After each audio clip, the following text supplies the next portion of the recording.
অহা 17 জুনৰ পৰা আৰম্ভ হ'ব। আপোনালোকে জানে এডিআৰই তৃতীয় বৰ্ষ থাৰ্ড গ্ৰেড অৰ্থাৎ তৃতীয় বৰ্গৰ বাবে যিসকল উত্তীৰ্ণ হৈছে তেওঁলোকে 3টা পৰীক্ষা দিব লাগিব। যিসকলে ষ্টেনোগ্ৰাফাৰৰ পৰীক্ষা পাছ কৰিছে তেওঁলোকে ষ্টেনোগ্ৰাফাৰৰ স্কিল পৰীক্ষা দিব লাগিব। যিসকলে ড্ৰাইভিং পাছ কৰিছে তেওঁলোকে ড্ৰাইভিঙৰ স্কিল পৰীক্ষা দিব লাগিব।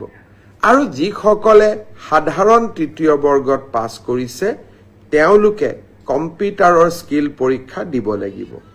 আনহাতে চতুৰ্থ বৰ্গত যিসকলে পাছ কৰিছে তেওঁলোকে অৰেল আৰু স্কিল টেষ্ট দুইটাকে একত্ৰিত কৰি এটা মৌখিক পৰীক্ষাত তেওঁলোকে বহিবৰ প্ৰয়োজনীয়তা আছে আৰু আপোনালোকে সেই পৰীক্ষাত বহিব লাগিব। মই আশা কৰোঁ আমি জুলাই মাহৰ 15 তাৰিখৰ আগতে এই মৌখিক পৰীক্ষা বা স্কিল পৰীক্ষাৰ গোটেই পৰ্যায়টো শেষ কৰিম আৰু মই আগতেই কৈ অহাৰ দৰে 10 অক্টোবৰৰ দিনাখন আমি আপোনালোকৰ হাতত যোগ্যজনৰ হাতত নিয়োগ পত্ৰ তুলি দিবলৈ প্ৰচেষ্টা কৰিম। 10 অক্টোবৰৰ দিনটোতে আমি post graduate teacher, graduate teacher, LP, এমইৰ শিক্ষক আৰু স্বাস্থ্য বিভাগৰ বিভিন্ন পৰীক্ষাত উত্তীৰ্ণ হোৱা আৰু এডিআৰইৰ পৰীক্ষাত উত্তীৰ্ণ হোৱা এই আটাইসকলকে একেলগে খানাপাৰা ফিল্ডলৈ মাতি আনি আমি নিযুক্তি পত্ৰ আগবঢ়াম। মোক কোনোবাই সুধি থাকে পুলিচৰ ৰিজাল্ট কেতিয়া দিব। সকলো ৰিজাল্ট আমি এনেকে দিম যাতে আপোনালোকৰ হাতত আমি 10 অক্টোবৰৰ দিনাখন আমাৰ নিযুক্তি পত্ৰ আমি হাতত তুলি দিব পাৰোঁ।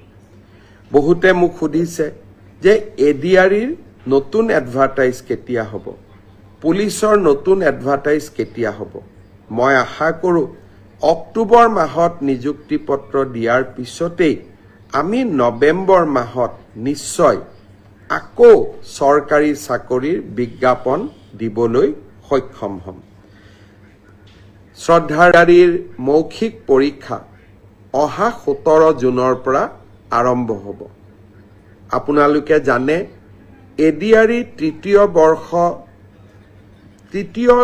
থাৰ্ড গ্ৰেড অৰ্থাৎ তৃতীয় বৰ্গৰ বাবে যিসকল উত্তীৰ্ণ হৈছে তেওঁলোকে 3টা পৰীক্ষা দিব লাগিব। যিসকলে ষ্টেনোগ্ৰাফাৰৰ পৰীক্ষা পাছ কৰিছে তেওঁলোকে ষ্টেনোগ্ৰাফাৰৰ স্কিল পৰীক্ষা দিব লাগিব। যিসকলে ড্ৰাইভিং পাছ কৰিছে তেওঁলোকে ড্ৰাইভিঙৰ স্কিল পৰীক্ষা দিব লাগিব। আৰু যিসকলে সাধাৰণ তৃতীয় বৰ্গত পাছ কৰিছে তেওঁলোকে কম্পিউটাৰৰ স্কিল পৰীক্ষা দিব লাগিব।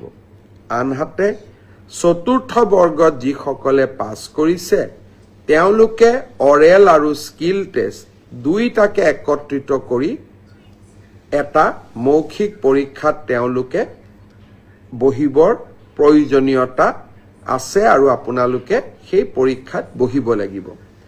মই আশা কৰোঁ আমি জুলাই মাহৰ 15 তাৰিখৰ আগতে এই মৌখিক পৰীক্ষা বা স্কিল পৰীক্ষাৰ গোটেই পৰ্যায়টো শেষ কৰিম আৰু মই আগতেই কৈ অহাৰ দৰে 10 অক্টোবৰৰ দিনাখন আমি আপোনালোকৰ হাতত যোগ্যজনৰ হাতত নিয়োগ পত্ৰ তুলি দিবলৈ প্ৰচেষ্টা কৰিম। 10 অক্টোবৰৰ দিনটোতে আমি post graduate teacher, graduate teacher, LP, এমইৰ শিক্ষক আৰু স্বাস্থ্য বিভাগৰ বিভিন্ন পৰীক্ষাত উত্তীৰ্ণ হোৱা আৰু এডিআৰইৰ পৰীক্ষাত উত্তীৰ্ণ হোৱা এই আটাইসকলকে একেলগে খানাপাৰা ফিল্ডলৈ মাতি আনি আমি নিযুক্তি পত্ৰ আগবঢ়াম। মোক কোনোবাই সুধি থাকে পুলিচৰ ৰিজাল্ট কেতিয়া দিব। সকলো ৰিজাল্ট আমি এনেকে দিম যাতে আপোনালোকৰ হাতত আমি 10 অক্টোবৰৰ দিনাখন আমাৰ নিযুক্তি পত্ৰ আমি হাতত তুলি দিব পাৰোঁ। বহুতে মোক সুধিছে যে এডিআৰইৰ নতুন এডভাৰটাইজ কেতিয়া হ'ব, পুলিচৰ নতুন এডভাৰটাইজ কেতিয়া হ'ব। মই আশা কৰোঁ অক্টোবৰ মাহত নিযুক্তি পত্ৰ দিয়াৰ পিছতেই আমি নৱেম্বৰ মাহত নিশ্চয় আকৌ চৰকাৰী চাকৰিৰ বিজ্ঞাপন দিবলৈ সক্ষম হ'ম। শ্ৰদ্ধাৰ মৌখিক পৰীক্ষা অহা 17 জুনৰ পৰা